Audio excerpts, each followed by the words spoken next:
Hey, why? 2 Corinthians today.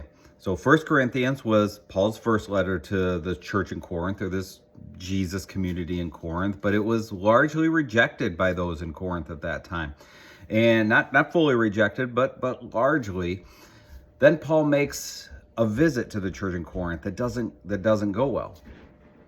And so this second letter is a follow-up because after his visit, there is some repentance. There is some want and need for reconciliation of this early church as they're beginning to understand what this Christian life is all about. And so 2 Corinthians is Paul writing to them, letting them know, hey, I still love you. Many of you want to come back. Many of you want to rekindle your faith and understand exactly what this means to be a follower of Christ. And so I still love you.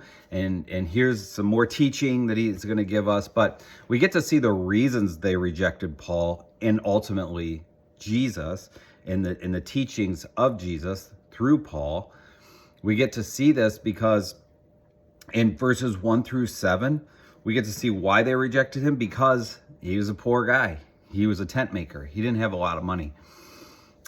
His appearance wasn't that of a leader. His speech, his ability to talk and preach and teach, it wasn't at the highest level. So really the picture we have is Paul wasn't the picture of a leader that they expected. Paul wasn't the picture of a person they wanted to follow and listen to, because he didn't have all of the trappings then and now that we have when we look at somebody who we want to follow or listen to.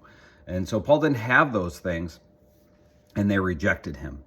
But later on, what we see in verses 10-12 is Paul laying out that we are actually stronger when we are weak, because it's Jesus's work through us and through our weakness that shows us him and shows us his power. It shows us his love for us.